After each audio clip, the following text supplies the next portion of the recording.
Subscribe my YouTube channel Jairon media এবং পাশে থাকা বেল আইকনটি প্রেস করে আমাদের সঙ্গে থাকুন আরো সুন্দর সুন্দর ওয়াজ এবং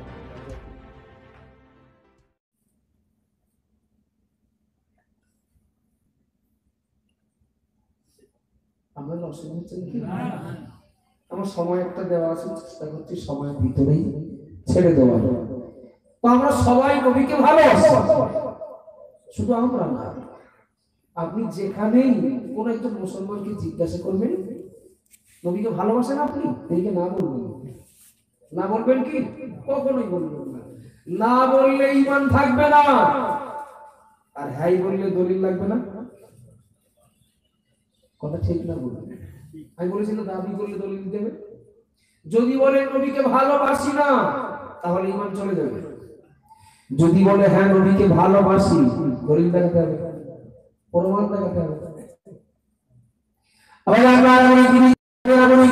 একটু গভীরভাবে বুঝতে হবে বাবা, আমরা সবাই দাবি করি, আমি নিজেও দাবি করি নবীকে ভালোবাসি, কিন্তু আমার এই দাবি কতটা সত্য, আমার এই দাবি কতটা বাস্তব সম্মত, আমি বোঝানোর জন্য বলি নবীর ভালোবাসার ধরনটা কেমন, দৃষ্টান্তটা কেমন। বাবা আমার আব্বা আমাকে বললেন কোথায় যাচ্ছে, আমি বললাম জলসায়।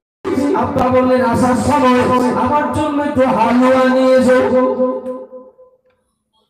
আব্বা আমি আপনার কি ভালোবাসি আব্বা, সে বললে বোঝানো যাবে না। বাড়ি জলসা থেকে বাড়ি চলে গেলাম, কাছে টাকা ছিল, দোকানও ছিল, হালুয়া না নিয়ে বাড়ি গেছি। আব্বা বললেন খোকা আছে হালুয়া, আব্বা হালুয়া নিয়ে আসতে পারিনি দেখি, আমি যে আপনার কি ভালোবাসি তা সে বলে বোঝানো যাবে না। আব্বা বেরিয়েছি, বাজারে যাব। কোথায় যাচ্ছ আবার? আবার বাজারে যাচ্ছি, আমার পান ঘুরিয়ে গেছে, একবার পান দিয়ে দিন। আব্বা আমি যে আপনার কি ভালোবাসি, আপনার জন্য আমি জীবন দিয়ে দিতে রাজি। বাজার থেকে ঘুরে বাড়ি গেলাম, বাপে পান নিয়ে আসি দেইনি, বাপ বলে তো পান, আবার পান নাই নিয়ে আসি, কিন্তু আমি তো আপনার কি ভালোবাসি তা সে আপনার বানান করে বোঝানো যাবে না। কোথায় যাচ্ছ? আমার মনে ঠিক যাচ্ছে, আমার সর্দি কাশি হয়েছে, পারলে একটু ঔষধ এনে দিও দিন। আব্বা আমি তো আপনার কি ভালোবাসি সে বলি বোঝানো সম্ভব না। আব্বা বাজারে গেলাম, ডাক্তার ছিল, দেখা হলো, পরিস্থিতি আমার অনুকূলে ছিল, ডাক্তারকে বাড়িতে নিয়ে আসিনি, দুটো ঔষধ বাপকে কিনে দেইনি। বাপ বললেন ঔষধ না আব্বা, ঔষধ আনতে পারলি নাকি, আমি যে আপনার কি ভালোবাসি সে কি বলে বোঝানো সম্ভব। আব্বা বলে ওই গান হচ্ছে ওখানে তোমরা যেও না, ওদের ওই পর খেলা হচ্ছে ওখানে জন্য যেও না। আব্বা আমি যে আপনার কি ভালোবাসি বলে চলে গেলাম, খেলতেও গেলাম, দেখতেও গেলাম। বাপের ভালোবাসা হয়েছে? একটু কথা বলুন, বাপের ভালোবাসা আচ্ছা কবার বললে ভালোবাসা হবে?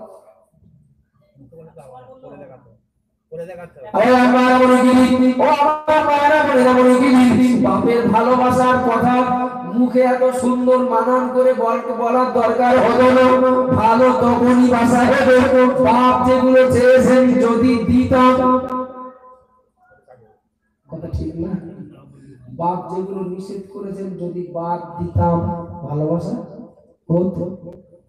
বাদ বাকি এবার একটু বলবেন আমরা নবীকে ভালোবাসি, নবী বলেছেন ভালো যদি বাসো নামাজটা পড়ো, রোজাটা দেখো, গানটা যেন শোনো না, 20 টাকায় 1 কোটি পাওয়ার স্বপ্ন যেন দেখো না, মদটা যেন খেও না, মহিলা সমিতি যেন করতে দিও না, বন্ধনের সঙ্গে যেন যুক্ত হয়েও না। আমার যদি ভালোবাসো তাই করে একটু মেনে গুনে চলো। নবী ভালোবাসি অথচ নবী যা চেয়েছেন দেইনি, নবী যা নিষেধ করেছেন ছাড়িনি। নবীর ভালোবাসা আর এই বাপের ভালোবাসার মধ্যে কোনো পার্থক্য আছে? একটু কথা বলুন না। নবীকে ভালোবাসা আর এই বাপের ভালোবাসার ভিতরে কোনো পার্থক্য নেই। বাপের সঙ্গে যেমন আমি কিছুটা বলা যায় তামাশা করলাম, প্রিয় নবীকে ভালোবাসার দাবি না করলে ঈমান যাবে, আবার দাবি করে যখনই চাহিদা পূরণ করতে পারছি না তখন বেয়াদবি করা হচ্ছে। কথা ঠিক না ভুল? আমি শেষ রাত্রি আমি আপনাদের একটা গন্তব্যে নিয়ে যাব, এতটুকু মনে নবীকে ভালোবাসেন সব থেকে বেশি, সেটা মুখে নয় কর্মের ভিতর দিয়ে, কাজের ভিতর দিয়ে, আদেশগুলোর অনুকরণের ভিতর দিয়ে, নিষেধগুলো পরিত্যাগ করার ভিতর দিয়ে কেউ যদি নবীকে ভালোবাসতে পারে ও আবার আমার মায়েরা ঘরে ঘরে গিরি যদি আমার জানিয়ে দিলেন আমি নবী জানিয়ে দিলাম আমার ওই উম্মতিকে আমি নবী জান্নাতের ভিতরে আমার সঙ্গী বানিয়ে নেব। একটু জোরে বলুন সুবহানাল্লাহ। যারা কাজের ভিতর দিয়ে নবীকে ভালোবাসবে জান্নাতের ভিতরে তারা নবীর সঙ্গী হবে। আর যারা প্রিয় নবীর আদর্শের গোলাম হবেন, নবীর কর্মে চলবেন, দুনিয়াতে আল্লাহ সব সৃষ্টিগুলোকে ওই নবী পাকের আদর্শের গোলাম, আল্লাহ সব সৃষ্টিগুলোকে তার বর্ষতা স্বীকার করতে আল্লাহ আদেশ করবেন। একটু জোরে বলুন সুবহানাল্লাহ। তথা যে নবীর আদর্শের গোলাম হবে তাম দুনিয়া সৃষ্টিগুলো তার গোলাম হয়ে যাবে। আর একটু মহব্বত করে বলুন আবার আবার বলি ও আমার মায়েরা বলে কি এটা অত্যন্ত বাস্তব সত্য কথা। বাকি কাজ আমরা খুব একটা গুরুত্ব দেই না, জগতের দিকে আমাদের ঝোঁক বেশি, চাহিদা বেশি, এটা স্বাভাবিক। আমরা ধর্ম পালনে অনীহা প্রকাশ করি, হয়তো মনে করি ভাবে করবো তাই কবে, ভাবে করবো তাই হাসর, ভাবে করবো তাই মিজান সিরাত, ভাবে করবো তাই জাহান্নাম। ধর্ম মানলে যা পাওয়া যাবে সব বাকি না, বাকি না। ধর্মের বিধানগুলো মেনে চললে দুনিয়াতে আল্লাহ ইজ্জতের সঙ্গে বাঁচতে দেবেন আর পারলৌকিক জীবনে জাহান্নাম থেকে মুক্তি দেবেন। একটু জোরে বলুন সুবহানাল্লাহ। দৃষ্টান্ত নেন, তাহলে আমাদের বিশ্বাসের মজবুতি তৈরি হবে বাবা। আবার আবার বলি যে মানুষটা নবীর আদর্শে গোলাম হয় আল্লাহ পাক রব্বুল আলামিন ওই মানুষটার জন্য আল্লাহ পাক যথেষ্ট হয়ে যাবেন। হাদিস শরীফে নবী বললেন মান কানা লিল্লাহি কানাল্লাহু লাহু, যে আল্লাহর হবে আল্লাহ তার জন্য যথেষ্ট হবে। যে আল্লাহর হবে আল্লাহ তার জন্য যথেষ্ট হবে। আর আল্লাহ কি বলেননি আমার হতে গেলে আগে আমার নবীর হও? কথা ঠিক না? তাহলে আল্লাহ হতে গেলে প্রিয় নবী হতে হবে। মা আতাকুম রাসূল ফাখুযুহু ওয়া মা নাহাকুম আনহু ফান্তাহু। তার মানে আমি ধরে নিতে পারি হাদিসটার মর্ম এটাই, মান কানা লিল্লাহি, যে আল্লাহর হবে, যে নবী হবে, কানাল্লাহু লাহু, আল্লাহ তার জন্য যথেষ্ট হয়ে যাবেন। একটু সুবহানাল্লাহ বলেন, আরো মহব্বত করে বলেন। তবেই নবী বলেছেন লা ইয়ানফাউন নাস, ওই মানুষটাকে দুনিয়ার কেউ ক্ষতি করতে পারবে না। প্রিয় নবীকে কাফের বেঈমানেরাও আল আমিন আর সাদিক বলে বিশ্বাস করত। মুহাম্মদ সত্যবাদী, মুহাম্মদ মিথ্যা কথা বলে না। ওই নবী বলেছেন যে আল্লাহর হবে আল্লাহ তার জন্য যথেষ্ট হবে, দুনিয়ার কেউ তার ক্ষতি করবে না। আমাদের বিশ্বাস আছে? একটু কথা বলেন। আমাদের বিশ্বাস কাজের বিশ্বাস, মুখের না, কাজের বিশ্বাস। 100 ভিতরে 90 জন মুসলমানের বিশ্বাস, তার বেশি ছাড়া কম না।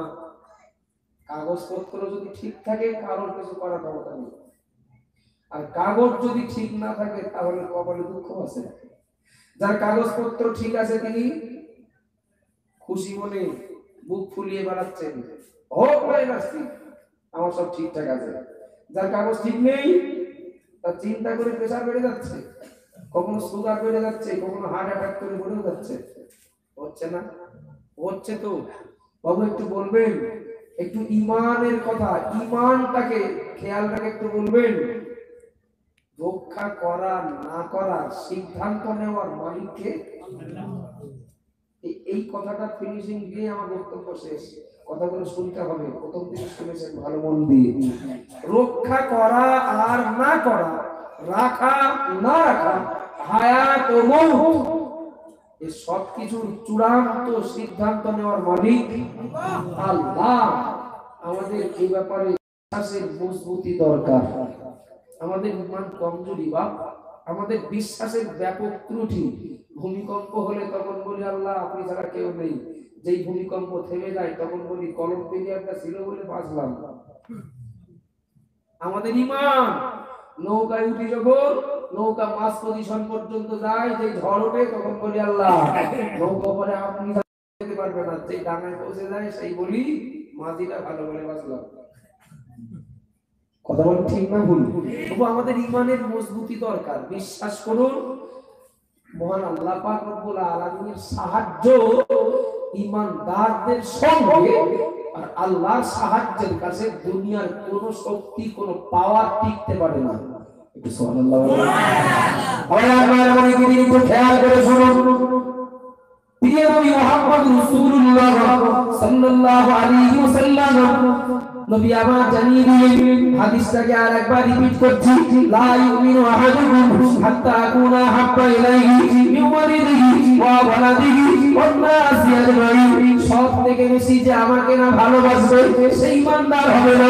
তাহলে যে যদি কেউ পূর্ণাঙ্গ ঈমানদার হতে চান সব থেকে বেশি নবীকে ভালোবাসতে হবে, আর সব থেকে বেশি যে নবীকে ভালোবাসবে সে ঈমানদার হয়ে যাবে। আর যে পূর্ণাঙ্গ ঈমানদার হয়ে যাবে কারণ আল্লাহ তার জন্য যথেষ্ট হয়ে যাবে। দুনিয়ার কেউ তাকে ক্ষতি করতে পারবে না। এ ব্যাপারে আমি এবার দৃষ্টান্ত দেব আমাদের বিশ্বাসের মজবুতির জন্য, যে দুনিয়ার কেউ ক্ষতি করতে পারবে না একজন প্রকৃত ঈমানদারকে। কই দেখছি তো চোখের সামনে, সব কাজ হচ্ছে না, সব দোয়া কাবিদে কাজ হচ্ছে না। কিন্তু বিশ্বাস করুন বাবু, দৃষ্টান্ত নেন, যে ভারতবর্ষের মাটিতে আমরা এখন অবস্থান করছি বাবা, এই ভারতবর্ষের মাটিতেই ইসলাম প্রচার করতে এসেছিলেন যিনি খাজা মঈনুদ্দিন চিশতি। মনে পড়ছে কিনা? মনে পড়ছে তো? খাজা মঈনুদ্দিন চিশতি আজমিরি রহমাতুল্লাহ আলাইহি ইসলাম প্রচার করতে শুরু করলেন। চিরকাল আপনি দেখবেন আদম থেকে আমাদের নবী সব নবী রাসূলরা যখন ইসলাম প্রচার করেছেন একটা বিরোধী শক্তি মাথাছাড়া দিয়ে ইসলাম প্রচারক নবী রাসূল সহ প্রচার করেছেন যিনি বা যারা তাদের প্রতিরোধ করার চেষ্টা করেছে না প্রত্যেক পিরিয়ডে প্রত্যেকটা জামানায়। আচ্ছা আপনি এমন একটা রেজাল্ট এমন একটা রেকর্ড দেখাতে পারবেন যে কোথাও আল্লাহ ইসলাম ও মুসলমানদেরকে অপমান করেছেন, হারিয়েছেন? রেকর্ড নেই, নেই, নেই, এমন রেকর্ড কোথাও নেই। প্রত্যেকটা জায়গাতে মহান আল্লাহ ইসলাম ও ইসলাম ধর্মাবলম্বীদেরকে জয়যুক্ত করেছেন। যদিও তারা সংখ্যায় দুর্বল ও শক্তিতে দুর্বল এবং সামরিক অস্ত্র শস্ত্রে তারা দুর্বল, এরপরেও আল্লাহ প্রতিশ্রুতি দিয়েছেন ওয়াকানা হাক্কান আলাইনা নাসরুল মুমিনিন, ঈমানদারদের সাহায্য করা আমার হক। যাদেরকে আল্লাহ সাহায্য করেন তাদের পিছনে দুনিয়ায় কারো থাকার কোনো প্রয়োজন হয় না।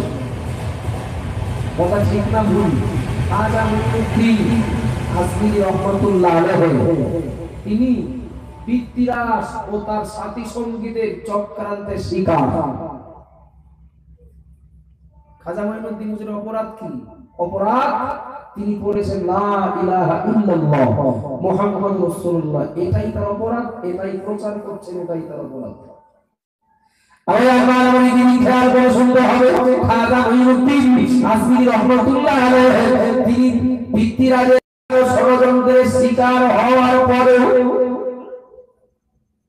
কোন চক্রান্তে কোন ষড়যন্ত্রে খাজা মঈনুদ্দিন হুজুরকে পিতৃরাজ ফাঁসাতে সক্ষম হয়নি। সুবহানাল্লাহ বলেন। আর একটু মহব্বত করে বলুন, এই কথাটা মনে রাখবেন, আমি ভুলে গেলে মনে করে দেবেন। একটু সামান্য 2 মিনিট পিছনে যাচ্ছি। 100 ভিতরে মুসলমানের বিশ্বাস বলছিলাম না, কাগজ ঠিক থাকলে সমস্যা নেই, কাগজ ঠিক নেই মানে সমস্যা বলছিলাম না। রাখা না রাখা, হায়াত এবং মউত, থাকতে দেওয়া না দেওয়া, এর সিদ্ধান্ত নেওয়ার মালিক একমাত্র আল্লাহ। আমি বলেছি এ ব্যাপারে আমাদের বিশ্বাসের মজবুতি দরকার। কথা ঠিক না? বিশ্বাসের মজবুতি। তবে একটু বলবেন, আমরা দেখি আগুনের ধর্ম পুড়িয়ে দেওয়া, দেখি না? দেখি না? আগুনের ধর্ম পুড়িয়ে দেওয়া। আচ্ছা এটা কি ইমানদারের বিশ্বাস যে আগুন পুড়িয়ে দেবে? ইমানদারের বিশ্বাস এটাই হওয়ার দরকার, আল্লাহ পোড়ালে পুড়বে। কথা ঠিক না ভুল? তার প্রমাণ আছে না নেই? নমরুদ আগুন দিয়ে পোড়াবে ইব্রাহিম নবীকে, আল্লাহ পোড়াবেন কি পোড়াবেন না সিদ্ধান্ত তিনি নেবেন, আগুনের মালিক তো তিনি। কথা কথা ঠিক না? নমরুদ পোড়াবে, আল্লাহ বললেন আমি তোর মালিক বলছি পোড়াস না, বরং আরামদায়ক হয়ে যা। আগুন নমরুদের কথা শুনবে না আল্লাহর কথা শুনবে? নমরুদের জন্য, নমরুদের আগুন ইব্রাহিম নবীর জন্য হয়ে গেল আরামদায়ক। সুবহানাল্লাহ বলেন। পানি ধর্ম ডুবিয়ে দেওয়া। বাবু আমি নির্দেশ দিচ্ছি না, এই কথাগুলো একটু মনে রাখলে আমাদের উপকারে আসবে, উপকার হবে। পানি ধর্ম ডুবিয়ে দেওয়া, এটা প্রকৃত ইমানদারের বিশ্বাস হতে পারে না। আল্লাহ ডোবালে বুঝবে, পানির মালিক আল্লাহ। আল্লাহ যদি মনে করেন ডোবাবেন, মুসা নবীর মতো পার করে দেবেন, পানি আলাদা হয়ে যাবে।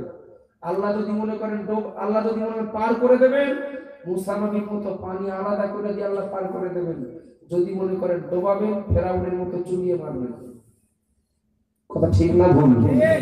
ইউনুস নবী মাছের পেটে কতদিন ছিলেন? 40 দিন। 40 দিন মাছের পেটে জানতে থাকবে কথা, 40 ঘন্টা 40 মিনিট।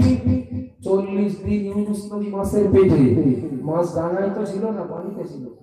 40 দিন পরে ইউনুস নবীকে মাছের পেট থেকে আল্লাহ বার করে দুনিয়ার মানুষকে দেখিয়ে দিলেন, আমি যেটা করি সেটাই হয়। একটু সুবহানাল্লাহ, আর একটু মহব্বতে বলে, আমি যেটা করি সেটাই হয়। আমি যদি মনে করি কারোর বাঁচিয়ে রাখবো, মাছের পেটে বাঁচাবো। যদি মনে করি কারোর বাঁচিয়ে রাখবো, ফেরাউনের রাজত্বকালে মুসাকে পাঠাবো। আমি যদি মনে করি কোন বীর পালোয়ানকে মারবো, দুনিয়া ছাড়া করবো, নমরুদের জন্য, নমরুদের মতো পালোয়ানের জন্য একটা মশা যথেষ্ট। আল্লাহর মার, দুনিয়ার বার, আল্লাহর সাহায্য, কেউ আল্লাহর সাহায্যকে টপকিয়ে এগিয়ে যেতে পারে না। খেয়াল করুন, খাজা মঈনুদ্দিন হুজুরকে হাজার চেষ্টা করে পিতৃরাজ ফাঁসানোর চেষ্টা করে সক্ষম হলো না। গোড়ার দিকে ফিরে যান, গাছ ফল দিলে মালিক তার যত্ন নেয়।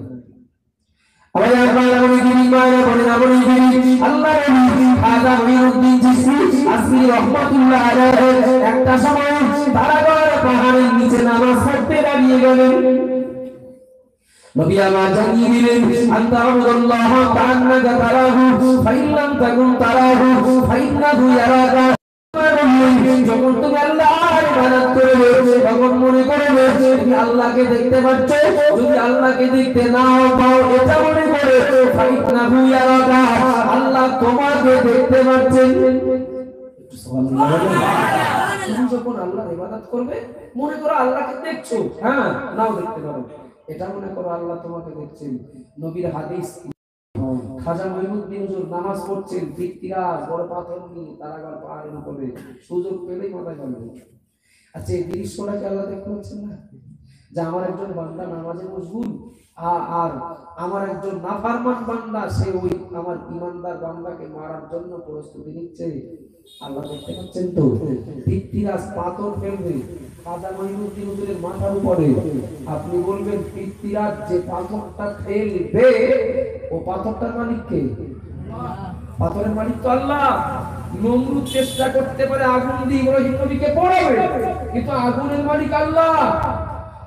পিতৃরাজ চেষ্টা করতে পারে পাথরটা খাজা মঈনুদ্দিনের মাথায় ফেলে মেরে দেবে, কিন্তু পাথরের মালিক আল্লাহ। পিতৃরাজ ফেলতে পারে, কিন্তু মাথায় পড়বে কি পড়বে না সিদ্ধান্তটা আল্লাহ নেবেন। নিয়েছিলেন না নেননি? নিয়েছিলেন না নেননি? পিতৃরাজ পাথর ফেললো কোথা থেকে? ওই পাথর গড়াতে গড়াতে আল্লাহ ফলন্ত গাছটাকে রক্ষা করলেন। মাথার উপরে পাহাড়ের গায়ে পাথরটা দাঁড়িয়ে গেল। শুধু ওই দিনের জন্য নয়, যুগ যুগ ধরে আল্লাহ নিদর্শন রেখে দিলেন ঈমানদার ও বেঈমানদের জন্য।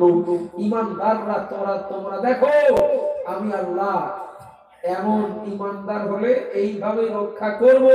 বেঈমান তোমরা শিক্ষা নাও, যা ইচ্ছা তাই করতে পারো না, আমি যেটা করি সেটাই হয়। সুবহানাল্লাহ। একটু খুশি হয়ে বলে, যে আল্লাহর হয়, যে নবীর হয়, আল্লাহ তার জন্য যথেষ্ট, কি দুনিয়াতে আর কি পরকালে। আরেকবার বলেন সুবহানাল্লাহ।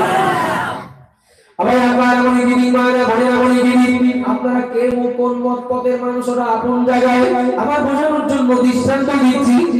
একটু খেয়াল করুন, এখানে যারা রয়েছেন বসিরহাটের আল্লামা রুহুল আমিন রহমাতুল্লাহ আলাইহি কবর জিয়ারত করেছেন, একজন একটু বলবেন।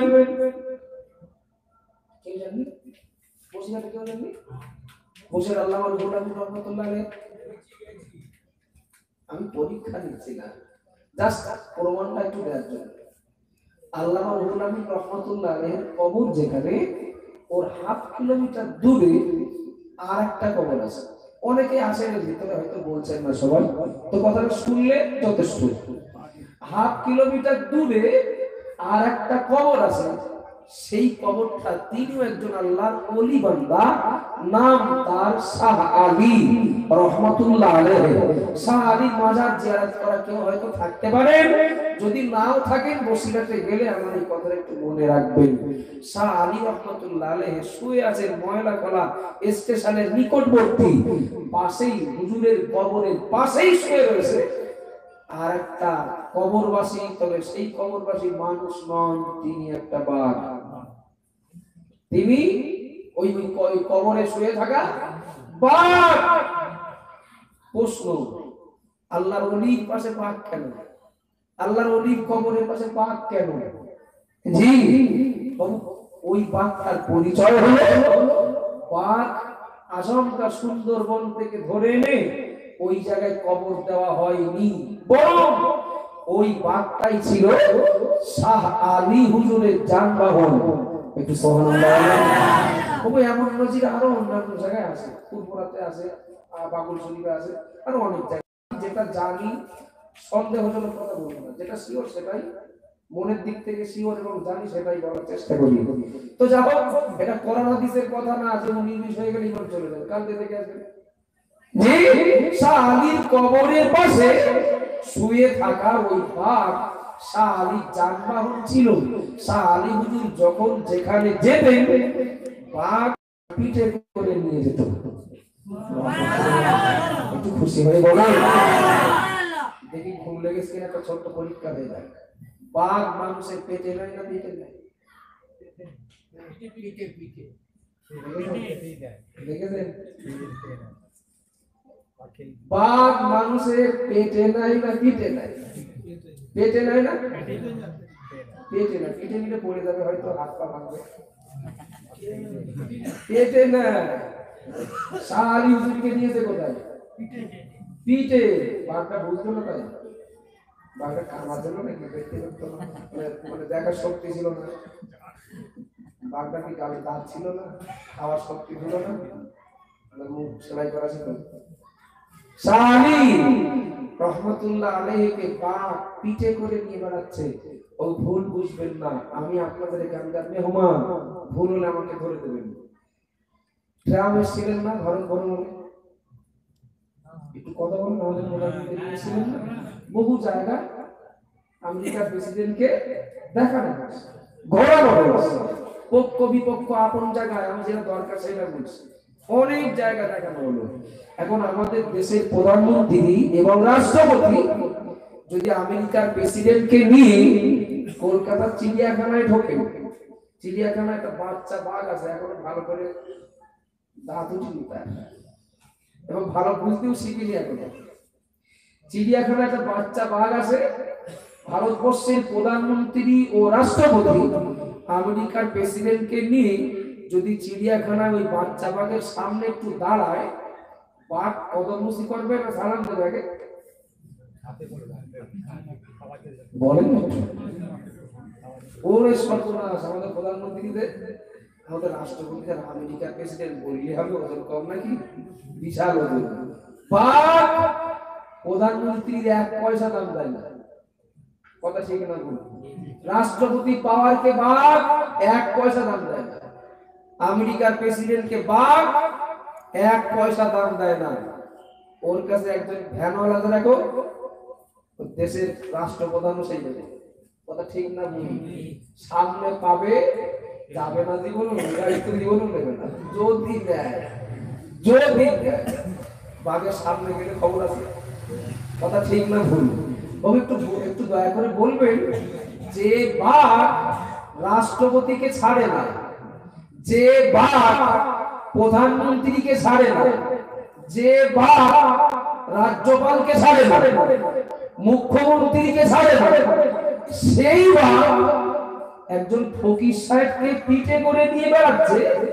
এর অর্থ কি এটা নয় রাষ্ট্রপতি আর প্রধানমন্ত্রী আর আমেরিকার প্রেসিডেন্টের তুলনায় ওই ফকির সাহেবের পাওয়ার বেশি? কথা ঠিক না ভুল? এই ফকির সাহেবের পাওয়ার বেশি, তাই এই ফকির সাহেবকে না খেয়ে পিঠে করে নিয়ে বেড়াচ্ছে। ছোট্ট একটু ভাবনা, পাওয়ারটা কি, কিসের পাওয়ার? এই পাওয়ারটা হলো তিনি হলেন নবীর আদর্শের গোলাম। আরেকটু মহব্বত করে নবীর আদর্শের গোলাম। তিনি হলেন কোরআন নামীয় গাইডলাইন মেনে চলা একজন অনুগত বান্দা। তিনি হলেন সৃষ্টিকর্তার আশা অনুরূপ একটা ফলন্ত গাছ। মানুষ নয়, বাপ তাকে পিঠে করে নিয়ে বেরিয়েছে। এই পাওয়ার যারা আজ অর্জন করতে পারবেন বা পারবে, আল্লাহ পাক রব্বুল আলামিন দুনিয়ার মানুষরা, দুনিয়ার হিংস্র জীবজন্তু ঘুরে আল্লাহ পাক আমাদের অনুগত বানিয়ে দেবেন। এই প্রতিশ্রুতি কেমন পর্যন্ত না না কোন জামানায় শেষ হয়েছে, না না হয়নি বাবা। আর একটা শিক্ষণীয় ঘটনা একটু বলি, বক্তব্য আমি সংক্ষেপ করছি বাবা, খেয়াল করুন। এই মজলিসে যত মানুষের রয়েছে, কত আলেম মাওলানা রয়েছে, কত হাফেজে কোরআন রয়েছে, মসজিদের ইমাম রয়েছে, একটু দয়া করে 10টা মিনিট একটু কথার গুরুত্ব দিন।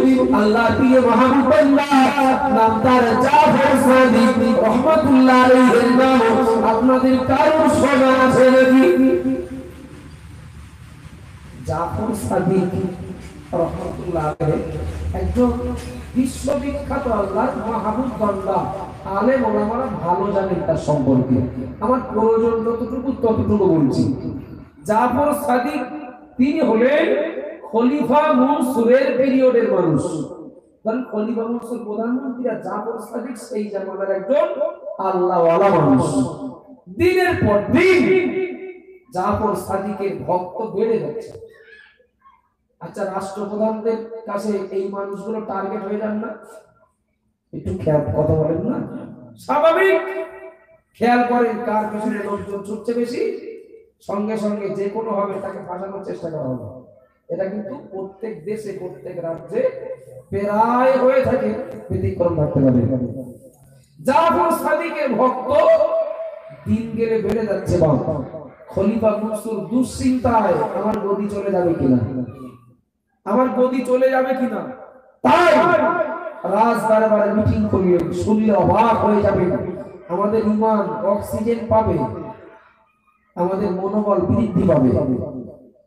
খলিফা মনসুর রাজ দরবারে মিটিং করে তিনি সিদ্ধান্ত নিলেন জাফর সাদিককে মারতেই হবে, না মারলে ক্ষমতা থাকবে না। একজন জাল্লাদকেও দায়িত্ব দিলেন যে আমি জাফর সাদিককে ডাকবো, আর মিনিট 10 একটু ধৈর্য থাকবে, 10 মিনিট। জাফর সাদিককে মারার জন্য জাল্লাদকে দায়িত্ব দেওয়া হলো, জাফর সাদিককে ডাকবো আর যে ইশারা করবো ধর গর্দন আলাদা করে দেব, পথের কাটা সরে যাবে। মিটিং করে খলিফা মনসুর জাল্লাদকে দায়িত্ব দিলেন, তলোয়ার নিয়ে রেডি থাকো। রেডিও থাকলো জাল্লাদ। জাফর সাদিককে ডাকা হলো রাজ দরবারে। জাফর সাদিক একা একা আসছেন। আল্লাহ ওয়ালা মানুষদের পাওয়ার অনেক বেশি, কথা ঠিক না? তবু আমরা পাওয়ারফুল তাদেরই জানি, সামনে 7 কানা গাড়ি আর পিছনে 9 কানা গাড়ি থাকবে, ওই হলো পাওয়ারফুল লোক। বাথরুমে গেলেও বডিগার্ড থাকলে ভালো হয়, কথা ঠিক না? আল্লাহর ওলি বান্দা যারা তারা বিরাট পাওয়ারফুল, যদি চোখে দেখা যায় না।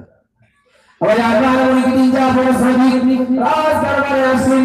খলিফা মনসুরের রাজ দরবারে সঙ্গে কেউ নাই, এমনকি একটা ছাত্র নাই, সঙ্গে কোনো হেল্পার নাই, সহযোগী নাই। ও বাবাজিরা ভাইরা, জাফর সাদিক রাজ দরবারে এসেছে দেখা খলিফা মনসুরের সামনে দাঁড়ালেন। খলিফা মনসুর জাফর সাদিককে দেখা করতে সর্বপ্রথম অত্যন্ত নমনীয়তার সঙ্গে সালাম দিলেন। সালাম দেওয়ার কথা ছিল, ও বাবারা ভাইরা সালাম দি খলিফা মনসুর জিজ্ঞাসা করলেন হুজুর শরীর ভালো আছে তো? হুজুর কেমন আছেন? কি করছিলেন? হুজুর কোথায় ছিলেন? এই খোঁজ খবর নিতে লাগলেন। এটা তো এই আলোচনা তো হয়নি, সিদ্ধান্ত হয়েছিল হত্যা করার, জাল্লাদকেও নির্বাচন করা হলো। জিজ্ঞাসা করছেন খবরাখবর, জাফর সাদিক বললেন ও বাদশাহ আপনি আমাকে রাজ দরবারে কেন ডেকেছেন তাই বলুন। আমাকে ডেকেছেন কেন তাই বলুন। খলিফা মনসুর বললেন ও আল্লাহর নবী হুজুর আপনি মনে করেন আপনাকে রাজ দরবারে ডেকেছি, আপনার কোনো দরকার আছে কিনা, আপনার কোনো প্রয়োজন আছে কিনা, আপনার কোনো ঘাটতি আছে কিনা, আমি কোনো উপকার করতে পারি কিনা তাই শোনার জন্য ডেকেছি। আর কি বলে বলে আগের দিনের যে লোকগুলো আলোচনা শুনে তারা রেগে যাবেন না? রেগে যাবেন তো? বাচ্চা চিঠি করতে থাকা আমাদের সঙ্গে আলোচনা করলেন কি আর করছেন কি? হুজুর আপনাকে উপকার করতে পারি কিনা তাই খবর নিতে ডেকেছি। অবাক জাফর সাদিক বললেন আপনার কাছে আমার কোনো চাওয়া কিচ্ছু নেই, শুধু একটাই দাবি আপনি আমাকে রাজ দরবারে আর কোনোদিন এইভাবে ডেকে আল্লাহর ইবাদত থেকে আমাকে আলাদা করবেন না। আর একটু খুশি হয়ে কথা বলে জাফর সাদিক মুখ ঘুরিয়েছেন, বাড়ির দিকে চলে আসবেন। খলিফা মনসুর রাজ দরবারে অজ্ঞান হয়ে পড়ে গেলেন। অজ্ঞান হয়ে পড়ে গেলেন। আচ্ছা এই পুরো চিত্রটা স্বপ্নে দেখানো তো না, কিসে কি হচ্ছে দেখি। মিটিং হলো একরকম, আলোচনা হলো একরকম, বাদশাহ করলেন একরকম, জাফর সাদিক চলে যাচ্ছেন এদিকে, আবার খলিফা মনসুর বাদশাহ অজ্ঞান হয়ে পড়ে যাচ্ছেন। কিসে কি হচ্ছে?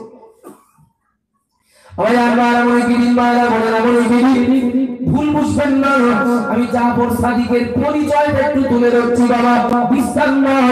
যিনি যে মতের মানুষ আপন জায়গায় থাকেন, জাফর সাদিক লোকটাকে বুঝতে সুবিধা হবে।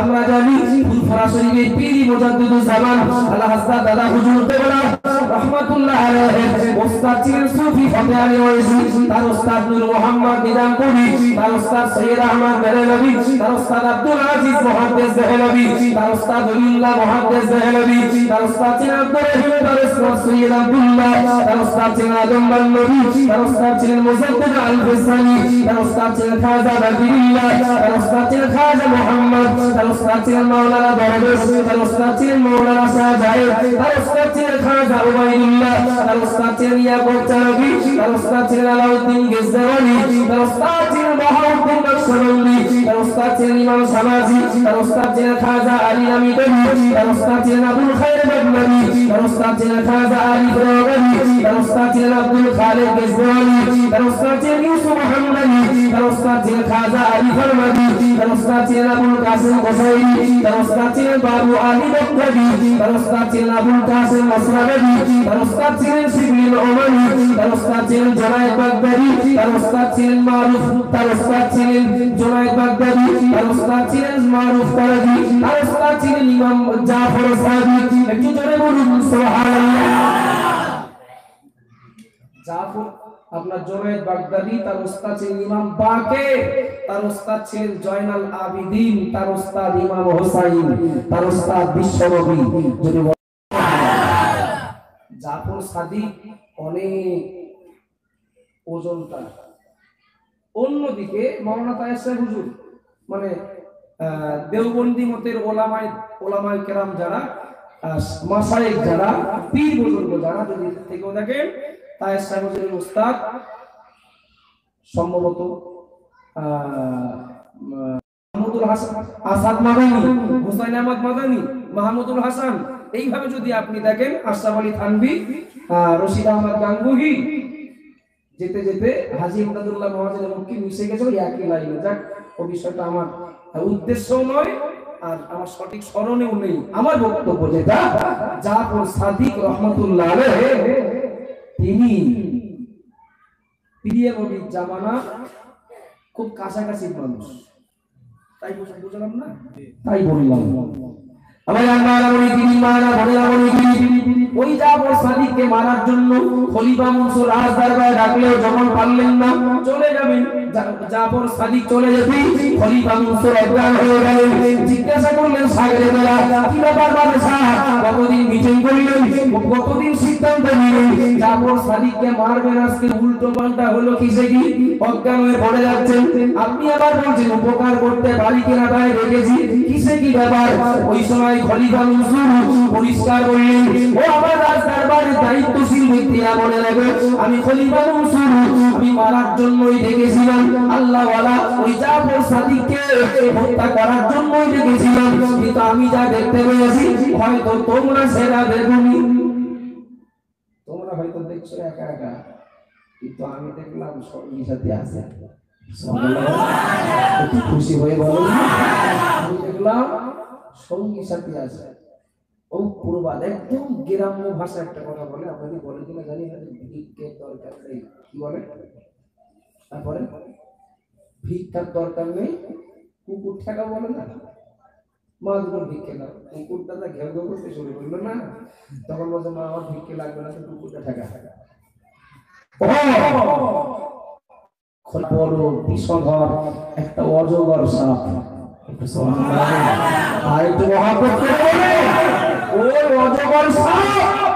আমার দিকে ফানা তুলে চোখ পাকিয়ে বলছে, বাচ্চা সাবধান, আল্লাহওয়ালা মানুষের সঙ্গে বেয়াদবি করলে আমি কিন্তু ছেড়ে দেব না। আমি তখন দেখলাম আমার গদি বাঁচানোর দরকার নেই, অন্তত সাপের সবল থেকে বাঁচি, মানে মানে কি করে বিদায় দেবো তাই ব্যস্ত হয়ে গেল।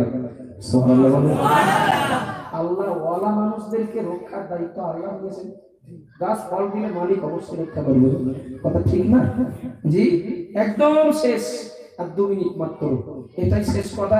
আর আমার আগের কথা মনে না থাকলে এই কথাটা মনে রাখলে ইনশাআল্লাহ আমার বলা আপনার বসা আমার সব আপনাদের বক্তব্য শোনা সার্থক হবে। একটু ঝটপট উত্তর দেবেন, মিনিট 2। 50,000 টাকা দামের একটা বক্স খাট ভেঙে গেল, আর বসা যায় না, শোয়া যায় না, ওই খাটটা কি করবে তাড়াতাড়ি বলুন। না আগে ভুল বলছেন নাকি? 50,000 টাকা একটা খাট যদি ভেঙে যায় চুলোই দেয় না, চুলোই এটা হাস্তঘাট চুলোই যায়, তার আগে চলা হয় না, চলা হয় তো দাদি কুল দিয়ে চলা হয়, তারপরে আগুনে যায়। দাম কত বলে বললাম? 50,000। 30,000 টাকা দামের একটা আলমারি, 20,000 টাকার একটা মিট কেস, 10,000 টাকার একটা চেয়ার টেবিল ভেঙে গেল, আর কি করব? চলা করে চুলোই দেবো, আগুনও দেবো, কথা ঠিক না ভুল? একটু হিসাব করে বলবেন। আমরা বাড়িতে কোরআন পড়ি, বাচ্চারা পড়ে, মা বোনেরা পড়ে, এরকম একটা কি কাঠ আছে না, রেল কাঠ, কেউ বলছে রেল কাঠ, তো যাও একটা কাঠের রেল কাঠ 100 টাকায় পাওয়া যাবে না? 100 টাকা যাবে, পাওয়া যাবে মনে হয় না, 200 টাকায় ধরলাম, 200 টাকায় একটা ভালো রেল কাঠ পাওয়া যায়। বাপ ভাই বাবু মা বোন একটু ভেবে বলবেন, 50,000 টাকার খাট ভাঙলে চলা করে চুলোই দেই, 30,000 টাকার আলমারি ভাঙলে চলা করে চুলোই দেই, 20,000 টাকার টেবিল ভাঙলে চলা করে চুলোই দেই, 10,000 টাকার চেয়ার ভাঙলে চলা করে চুলোই দেই, আর মাত্র 100 টাকার রেল কাঠ ভাঙলে চুলোই আস্ত দেই না চলা করে দেই? আস্তেও দেই না, চলা করে দেই। ট্রেনে গেলে কি নোংরা জায়গায় রাস্তা কি করি? যত্ন করে পুঁতে দেই কি পানিতে দেই কি সংরক্ষণ করি। এক কথায় রেল কাঠের দাম হতে পারে 100, হতে পারে 200, কিন্তু ভেঙে যাওয়ার পরেও কোনো বেজ্জতি হয় না, কথা ঠিক না? তবে একটু বলবেন, কেউ ঘুমিয়ে থাকলে তার ডেকে তোলার জন্য এই ডাক যথেষ্ট, কেউ ঘুমানোর ভান করে থাকলে তার তোলা কখনোই সম্ভব না। 100-200 টাকার রেল কাঠের সঙ্গে কোরআনে ছোঁয়া লাগার জন্য ওই রেল কাঠ ভেঙে যেও যদি বেজ্জতি না হয়, আল্লাহ আমাদের সব থেকে দামি বানিয়েছেন, আমাদের সঙ্গে ওই কোরআনের একটু ছোঁয়া লাগলে কেউ আর ঝাড়ালাতি মারতো না, কেউ দেশ ছাড়া করতো না, একটু গাটা যদি আমাদের সম্পর্ক তৈরি হতো। আর আবার যদি মুসলমানরা চান আমাদের সুদিন ফিরে আসুক, লড়াই আন্দোলন মিটিং সিটিং পদসভা পদযাত্রা পদবরণ এর বিনিময়ে কতটা ফল হবে আল্লাহ ভালো জানেন। তবে সৃষ্টিকর্তার দেওয়া গাইডলাইন মেনে চলবেন যারা, তারা ভালোই চলবেন, এটা মহান আল্লাহর প্রতিশ্রুতি। আল্লাহ আমাদের মূল স্রোতে ফিরে আসার তৌফিক দেন, বলুন আল্লাহুম্মা আমিন। বলুন আল্লাহুম্মা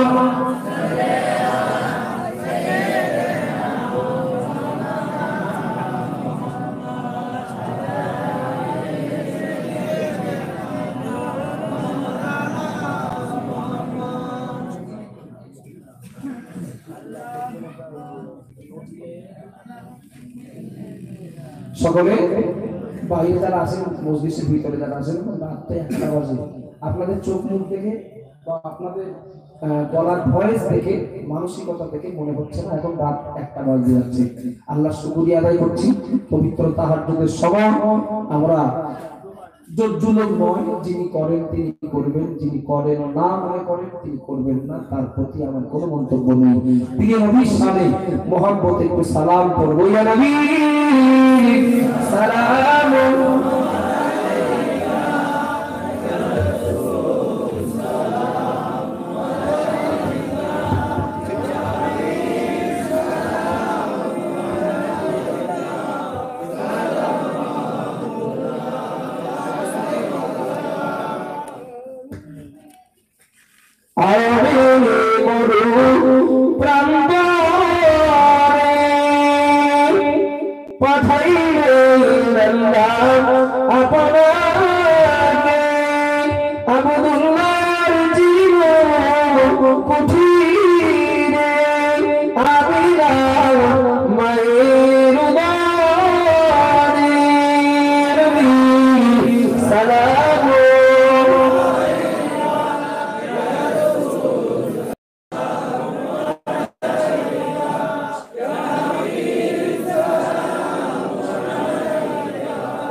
কবে যাব সোনার মদিনাতে,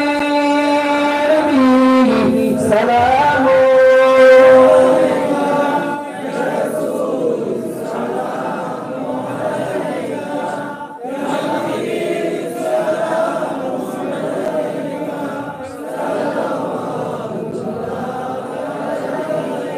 আমরা যে তোমারি দেওয়ানা, তুমি যে মোদের ঠিকানা, কবে যাব সোনার মদিনা, তাই পাঠাইলাম সালামের নজরানা, সালাম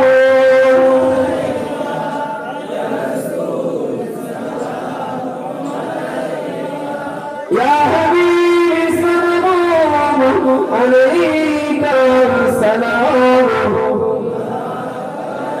সকলে বসুন বিশ্রাম নিয়ে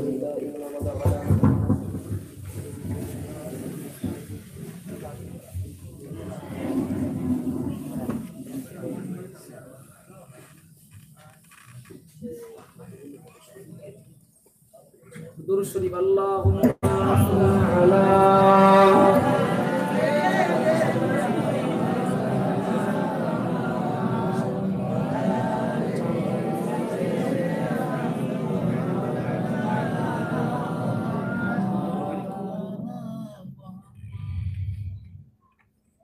আল্লাহর মেহেরবানি। আমরা দেখতে দেখতে মজলিসের শেষ মুহূর্তে চলে এসেছি। কর্তৃপক্ষের দাবি, যদি আমি আগে জানতাম না, জানলে তো আরো 10 মিনিট আগে বক্তব্য শেষ করতাম। আপনারা প্রতি বছরই দেন, আগামী বছরের জন্য এত সুন্দর একটি পরিবেশ আবার তৈরি করতে বা এই মজলিসের আপনার ধারাবাহিকতা প্রতি বছরের ন্যায় আগামীতেও চালু রাখার ইচ্ছা নিয়ে একটা আগামী বছরের একটা প্রস্তুতি এই মজলিস থেকে তারা আশা করছেন। সেটাই আমাকে দাবি করেছেন আগামী বছরের জন্য এই মজলিস চালাতে। একদিকে যেমন জীবিত মানুষদের উদ্দেশ্যে কিছু ওয়াজ নসিহত হয়, যারা কবরবাসী তাদের জন্য একটু দোয়া সঙ্গে সঙ্গে হয়। ব্যক্তিগত কত মানুষ 50,000 1,00,000 টাকা খরচ করে বাড়ি কর্মকারী দেয় মুর্দাদের মাগফিরাতের জন্য। ও এটা এই মজলিসগুলোতে কর্মকারী মজলিসের কাজ হয় না? অবশ্যই হয়। জীবিতরাও শুনতে পাই, কিছু বলতে পারি, মৃতরাও তারাও কিছু সওয়াব বা নেকি পায়। সুতরাং সবাই মিলে আগামী বছরের জন্য এই মজলিসটা আবার সুন্দরভাবে সাজাতে। আপনি হয়তো আজ আসেন, আগামী বছর এই মজলিস যখন আমি তখন নাও থাকতে পারেন, আমি আসি আজ, আমি আগামীতে নাও থাকতে পারি। সুতরাং উদ্দেশ্যটা যখন ভালো, জীবিতদের কল্যাণ, মৃত মানুষদের আত্মার শান্তি, উভয় দিকে খেয়াল রেখে 500 টাকা, 1,000 টাকা, 2,000 টাকা, কিংবা যদি মনে হয় 5 জন মিলে কি 10 জন মিলে প্যান্ডেলের দায়িত্বটা নেব, কেউ যদি মনে করে জেনারেটর ভাড়াটা আমি দেবো, কিভাবে দেন আপনারা তো ভালো জানেন, আমি তো জানি না।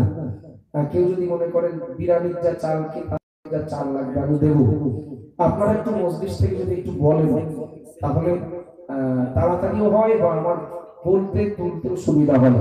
টাকা দিলে টাকা 500, 1000, 1000, 2000, কিংবা প্যান্ডেল বাজে 2-5 জন ভাই মিলে দায়িত্ব নাও, কি গোশ যা লাগবে 5 জন মিলে দায়িত্ব নেবে।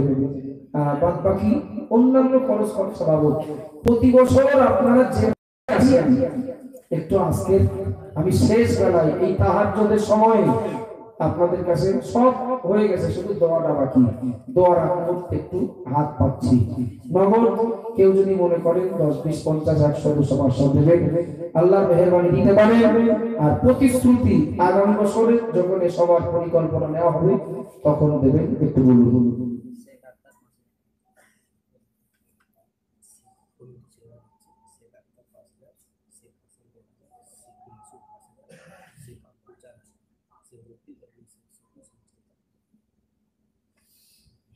গাছে উঠতে না উঠতে একটা দিবে না।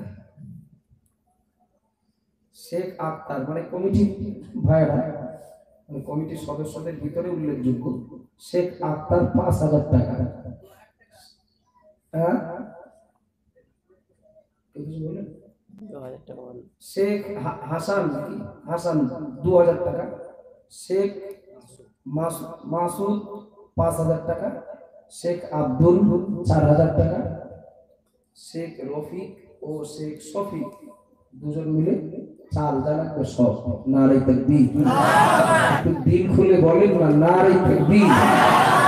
বিশ্বাস করুন জায়গাটা খুব ছোট বা শ্রোতাদের উপস্থিতির হার যে হাজার হাজার তাও নয়। আমি 2,000 টাকা চাইবো আমার সে সাহসে করই, সেই জন্য 20, 50, 100, 200, 500 থেকে শুরু করেছি। যিনি যেমন দেওয়ার তিনি তেমন দেবেন, আপনাদের কাছে বলেছি। আমার হয়তো বলাটা আপনাদের চাপ হতে পারে কিংবা হয়তো লস হতে পারে, সেই জন্য আপনাদের উপরে ছেড়ে দিলাম।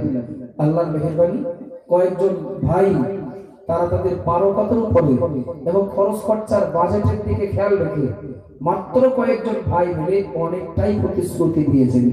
রব্বুল আলামিন আল্লাহ অন্তর মনে দোয়া করি, আল্লাহ পবিত্র রজব মাস, পবিত্র তারাজ্জুদের সময় আগামী বছর এই সময়ের জন্য আল্লাহ কেউ 5,000, কেউ 2,000, কেউ 4,000, কেউ তাবারকের সরঞ্জাম বাবদ চালের প্রতিশ্রুতি দিয়েছে।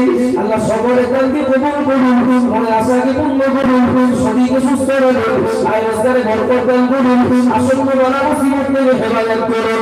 ও রব্বুল আলামিন আল্লাহ তাদের বিনিময়ে তাদের পর্দারা যারা কবর বসি আল্লাহ পর্দাদের জন্য ইসলামকে নাজাতের ওসিলা বানিয়ে দিন। মুহাম্মদ রাসূলুল্লাহ আমিন।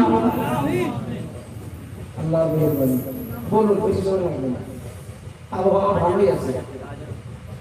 500 হোক, 1,000 হোক, 2,000 হোক, কিংবা কোনো দায়িত্ব, যে প্যান্ডেলের দায়িত্ব আমরা কজন মিলে, গোশের দায়িত্ব যেমন 2 জন ভাই মিলে বলেছেন চাল যারা দেবে, ওই রকম 2-5 জন মিলে একটু গ্রুপ করে যে আমরা এই কজন মিলে গোশ জ্বালা করে দেবো।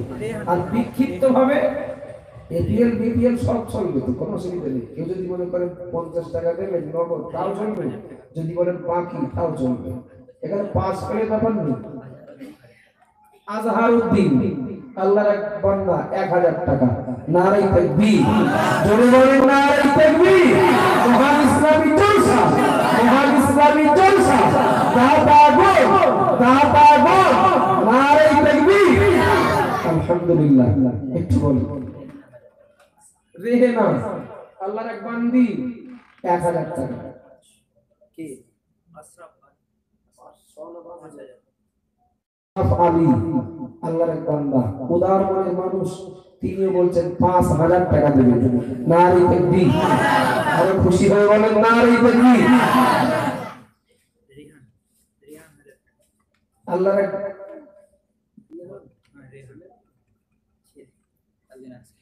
1000 টাকা রেহান আল্লাহর এক বান্দা 1000 টাকা। নারে তাকবীর।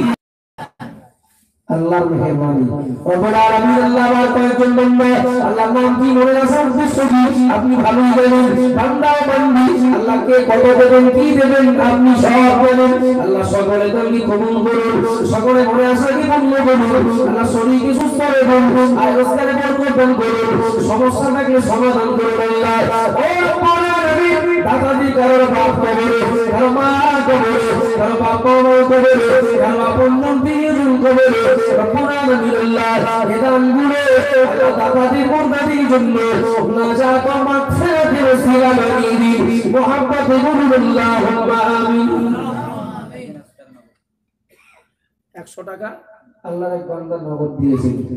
একটু বলেন না তাড়াতাড়ি যেভাবে বলছেন, চেষ্টা করি না সবাই কম বেশি। 100 টাকা দিয়ে হলো শরীর থাকার, নগদ হোক আর প্রতিশ্রুতি হোক। একটু বলেন ইসলাম কাউকে কষ্ট দেয় না, কারোর উপরে জোর জুলুমে বিশ্বাস করে না। চাওয়া হয়েছে, প্রয়োজনটা কি আপনাদের কাছে বার্তা পৌঁছে দেওয়া হয়েছে, বাদ বাকি আপনাদের সিদ্ধান্ত, সেটা পারকতার উপরে। একটু বলুন নগদ 10 20 50 100 টাকা কোন বাচ্চার হাত দিয়ে যদি মনে করেন পাঠাবেন, আলহামদুলিল্লাহ পাঠাতে পারেন। মা বোন যারা আছেন আপনারা একটু শরীর থাকেন সব জায়গায়, আজ একটু অংশগ্রহণ করুন।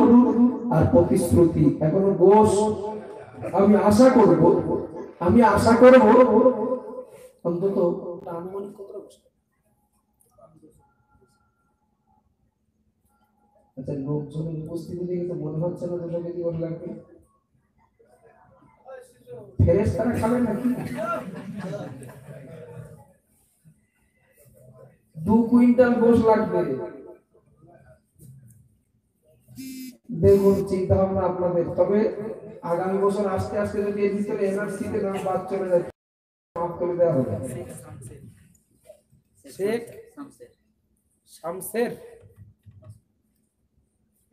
শামসের 500 টাকা নগদ। নারে তাকবীর।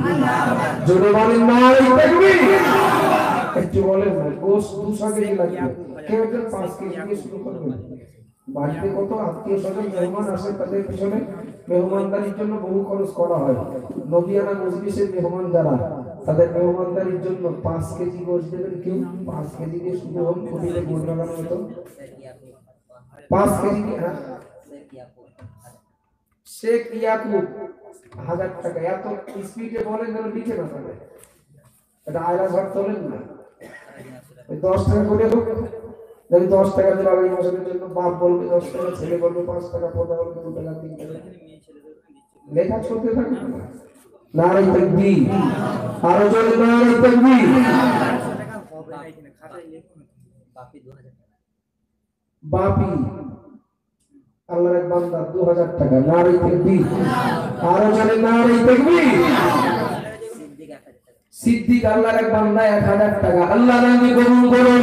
আল্লাহ কোন বান্দা কোন বান্দি কোন নিয়তে কি এবং কতটা দিচ্ছেন কোন উদ্দেশ্যে আপনি ভালোই জানেন।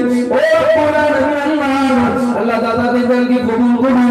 আল্লাহ দাদাদের মনে সবইকে সুস্থ রাখুন, আর রোজগারে বরকত দান করুন, আসন্ন বালা মুসিবত থেকে হেফাজত করুন। আল্লাহ দান দিচ্ছেন যারা, কারো জন্মদাতা বাজান কবরে, কারো জনম দুঃখিনী মা কবরে, কারো বাপ মা উভয় কবরে, কারো দাদা দাদি নানা নানি পিতৃকুল মাতৃকুল থেকে কবরে। ও রব্বুল আলামিন আল্লাহ জীবিত মানুষদের দান গুলো আল্লাহ মৃত মানুষদের জন্য নাজাতের ওসিলা বানিয়ে দিন। মুহাব্বতে বলুন আল্লাহুম্মা আমিন। বলেন শিগগির বলেন, আর কে কি দেবেন? টাকা আমার আশা যতটা আশা ছিল তার তুলনায় অনেক বেশি হয়েছে। এরপরে দেবে না, কোনো দেওয়া শেষ হয়নি। গোশ চালের দায়িত্ব, চাল না দিলে আমার গোশ চাইতাম। দুজন ভাই বলছেন চাল চাল একটা দিবে।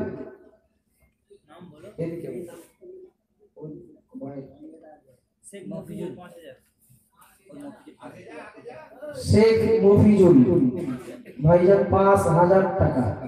নারায়ে তাকবীর, আরো জোরে নারায়ে তাকবীর।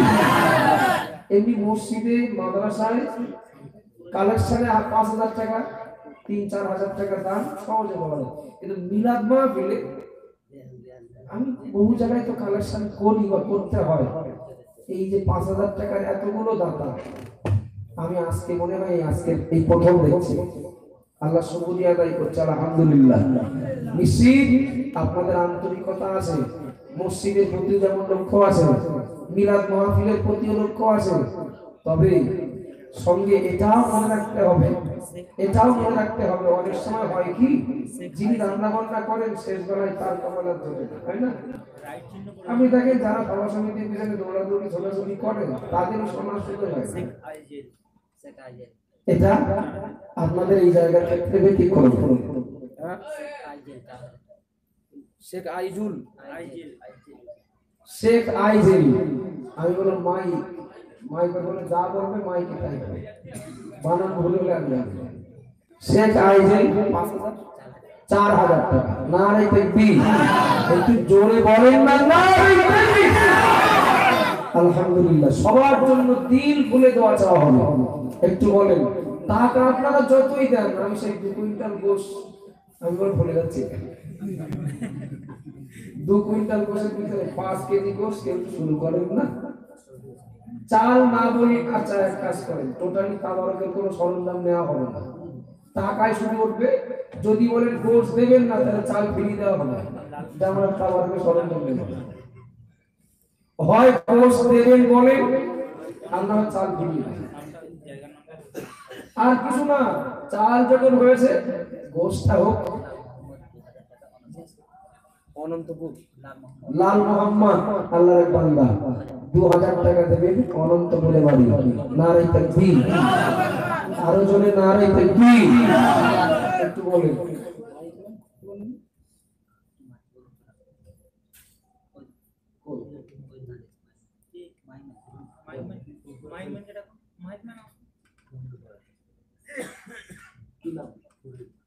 ফরিদ ১,০০০ টাকা। ফরিদ আল্লাহর এক বান্দা ১,০০০ টাকা। জঙ্গল ভরা ফুলপুরা শরীফ, জঙ্গল ভরা না জঙ্গল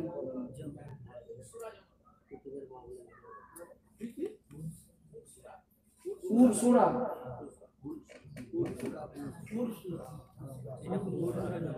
জঙ্গল ভরা বাড়ি, ফুলপুরার আশেপাশে। কি দেবেন বলবেন? ১,০০০ টাকা। নারায়ে তাকবীর। তবে মসজিদে শুধু এই গ্রামের লোক নেই, আশপাশ থেকে অনেকে এসেছে, আল্লাহর মেহেরবানি। নারায়ে তাকবীর। আত্মীয় স্বজনেরা এসে একটা বিপদে পড়া মতো। আত্মীয় স্বজনরা যদি দেন, জামাই যদি বলেন ৫০০ টাকা দেবেন, শ্বশুরের মান রাখতে গেলে ১,০০০ টাকা না বললে তো মান থাকবে না। শিগগিরই বলবেন।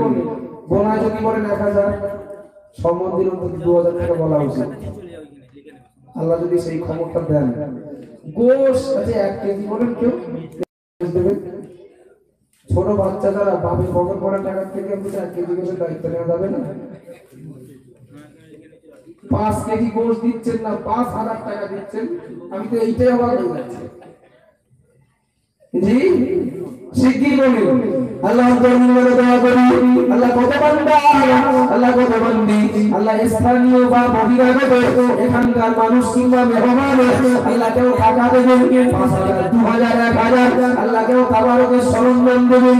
ও কোরআন আল্লাহ সকলের দানকে কবুল করুন। আল্লাহ সকলের মনে আশাকে পূর্ণ করুন। আল্লাহ সকলের শরীরকে সুস্থ রাখুন, আয় রোজগারে বরকত দান করুন, আসন্ন বালা মুসিবত থেকে হেফাজত করুন। ও কোরআন আল্লাহ বেদানগুলো আল্লাহ দাতাদের জন্য, দাতাদের কবর রশিদের জন্য নাজাতের ওসিলা বানিয়ে দিন।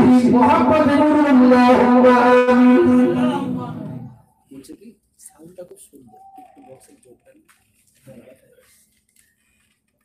আর কেউ দেবেন না টাকা 5,000 টাকা করে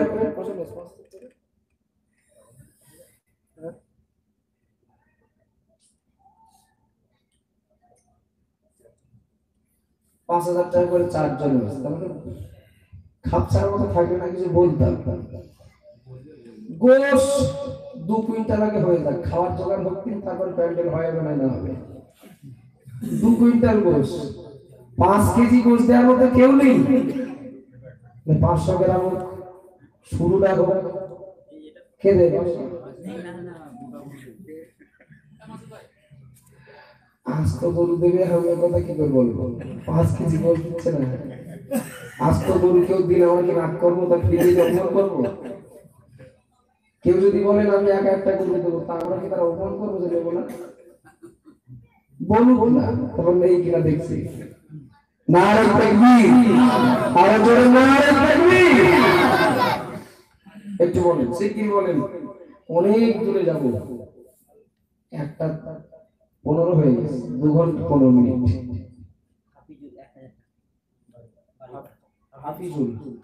হাফিজুল আল্লাহর এক বান্দা, 1000 টাকা, নারে তাকবীর, আরো জোরে নারে তাকবীর। আলহামদুলিল্লাহ। আগামী বছর কি আবার নিরামিষ হবে? আচ্ছা, যদি নিরামিষ হয় তাহলে আর তকবীর দিয়ে আপনারা চুপ থাকবেন, ডাইরেক্ট বলতে খারাপ লাগে। আপনারা বলতে পারছেন না যে তুমি থামো, আর চাইতে হবে না দোয়া করে যাও, আপনারা বলতে পারছেন না, আমারও ঠিক মন বোঝে না। যদি নিরামিষ হয় তাহলে চুপ করে থাকবেন, কিছু বলবেন না, আমি একা একা তকবীর দেবো। আর যদি উত্তর দেন তাহলে বুঝবো যে না আমি সবই গোশ দেবে, নারে তাকবীর। মাঝামাঝি মতো হয়েছে। শানে মুহাম্মদ শাহে মদিনা, ইলমে ইস্তিগফার ওয়ালে নবী কামলিওয়ালা। শানে মুহাম্মদ শাহে মদিনা, ইলমে ইস্তিগফার ওয়ালে নবী কামলিওয়ালা। ইমানের জোবানি এলো মওদুলা, তিনি তো মুহাম্মদ নবী কামলিওয়ালা। আল্লাহুম্মা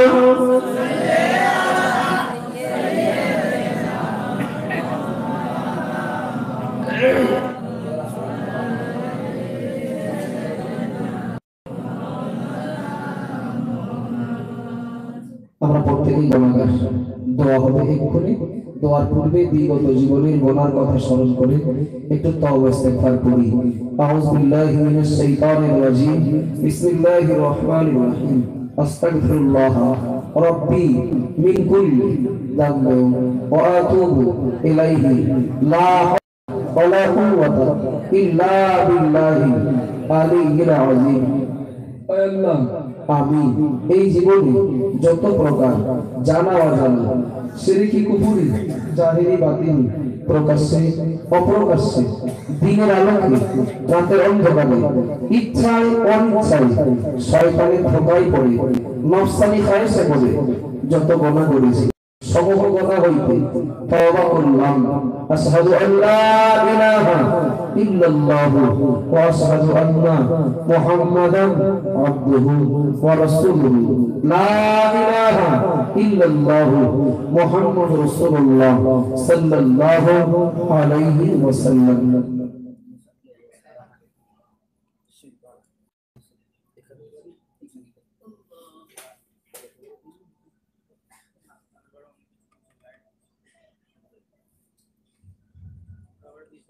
কথা বলে ওস্তাদের মার শেষ থাকতে তকবীরদার নারে তাকবীর। এনআরসি সংবাদ না, এটা বড় সুসংবাদ। নারে তাকবীর। শেখ বাহার নাম যেমন কাজে তেমন।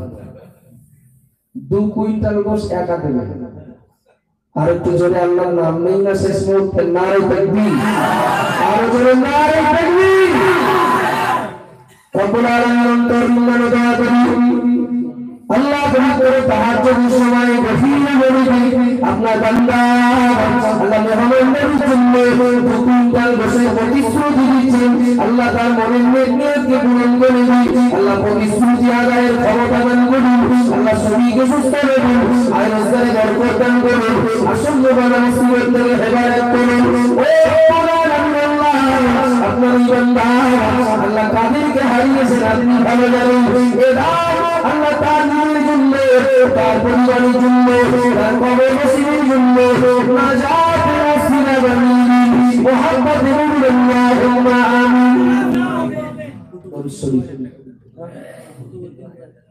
কুতুবউদ্দিন 2000 টাকা নারে তাকবীর আর জোরে নারে তাকবীর দুরূদ আল্লাহুম্মা সাল্লি আলা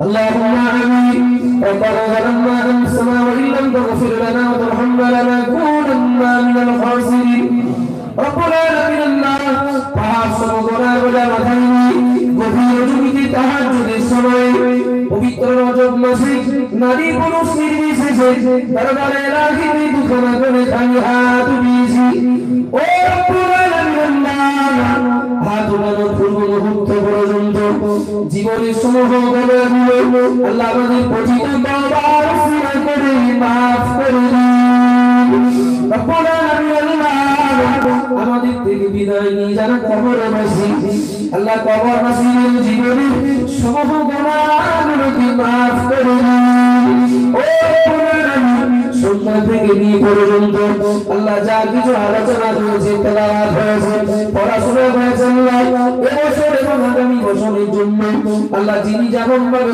করেছেন ও প্রতিশ্রুতি দিয়েছেন আল্লাহ রব্বুল আলামিন গভীর রাত পর্যন্ত এই মজলিসে যারা বসে মজলিস চালাতে আদব রক্ষা করেছেন আল্লাহ রব্বুল আলামিন খাস করে আপনার কালামুল্লাহ শরীফ একাধিকবার খতম আল্লাহ 1 লক্ষের অধিক কলেমা 70,000 মতো দরুদ শরীফ সহ রব্বুল আলামিন ব্যক্তিগতভাবে যে যা কিছু বলেছি সব কিছুর ভিতরে বলার ভিতরে শোনার ভিতরে তেলাওয়াতের ভিতরে দারুসালার ভিতরে আয়াতের ব্যবস্থা করার ভিতরে যাবতীয় ত্রুটি বিঘ্নগুলোকে মাফ করে দিন সহিহ দরবারে কবুল করে নিন রব্বুল আলামিন আল্লাহ খুশি হয়ে সওয়াব দান করে সওয়াব সর্বত্র মধ্যে প্রাণ প্রিয় নবী শফিউল মুজনবী রাহমাতুল লিল আলামিন দরবারে পৌঁছে দিন সাহাবা সাহাবীগণ তাবিঈন তাবিঈন ইমাম মুসলিমিন খোলাফায়ে রাশিদিন উম্মাহাতুল মুমিনিন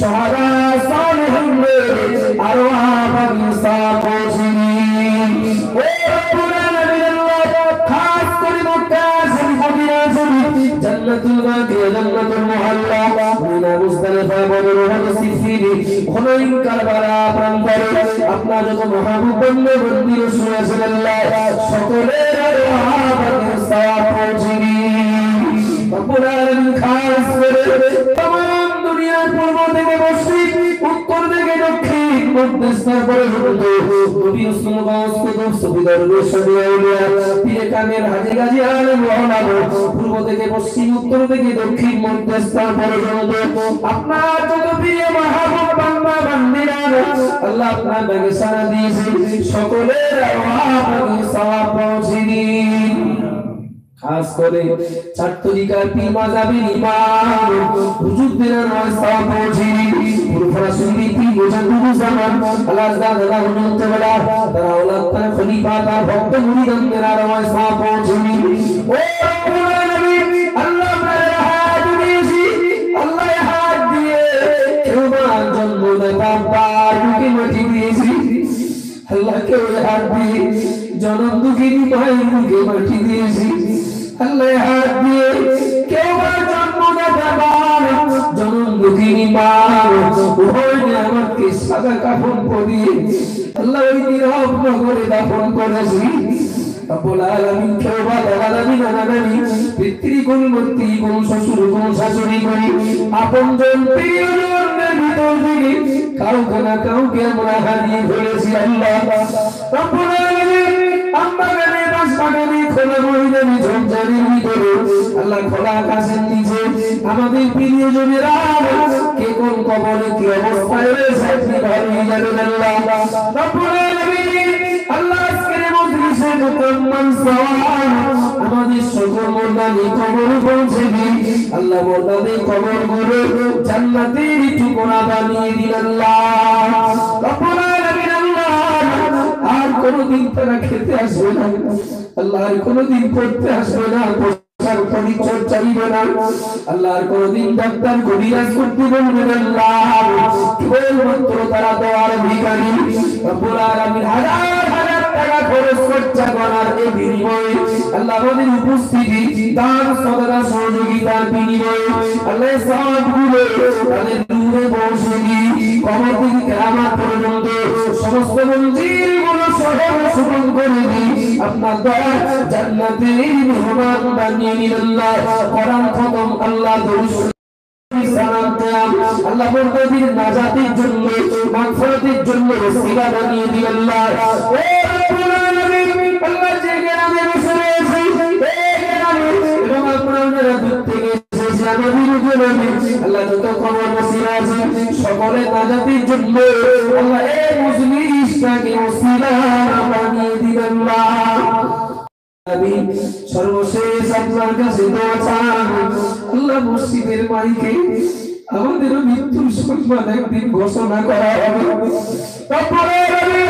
আল্লাহ মসজিদের খাটিয়া একদিন আমাদের বাড়িতে হাজির হয়ে যাবে আল্লাহ একদিন আমাদের কাপড় দোকান এসে যাবে আল্লাহ আমাদের জানাজা পড়ার জন্য একদিন সময় কাতার দিয়ে দাঁড়িয়ে যাবে ও আল্লাহ ওই দিনে জানাবে আল্লাহ আমাদের পূর্ণাঙ্গ মুসলমান হওয়া তৌফিক দিন আল্লাহ মৃত্যুর আগ পর্যন্ত ঈমান ইসলামকে সঙ্গে নিয়ে সুস্থতার জীবন যাপন তৌফিক দান করুন আল্লাহ तमाम দুনিয়া মুসলমানদের জান মাল ঈমান ইজ্জতের হেফাজতের দায়িত্ব মসজিদ মাদ্রাসা ঈদগাহ কবরস্থানের হেফাজতের দায়িত্ব আল্লাহ নিজে কুদরতি কবজায় গ্রহণ করুন আল্লাহ সর্বশেষ আপনার কাছে দোয়া আল্লাহ এই মজলিসের জন্য এই বছর এবং আগামী বছর আল্লাহ যারা সহযোগী টাকা পয়সা দিয়ে শ্রম যুক্তি বুদ্ধি পরামর্শ দিয়ে উপস্থিতি দিয়ে যিনি যেমন ভাবে সহযোগিতা করেছেন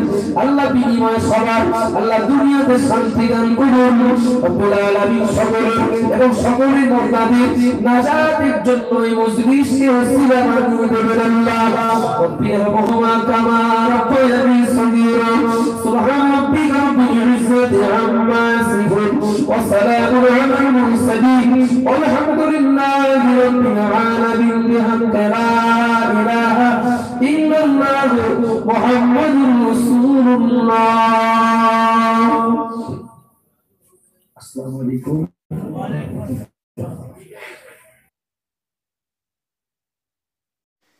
আসসালামু আলাইকুম জেআর সাউন্ডের পক্ষ থেকে আপনাদের সকলকে জানাই আন্তরিক অভিনন্দন। ক্যাসেটটির ব্যবস্থাপনায় মোহাম্মদ জাহিরুল ইসলাম, গয়েশপুর স্কুল পাড়া।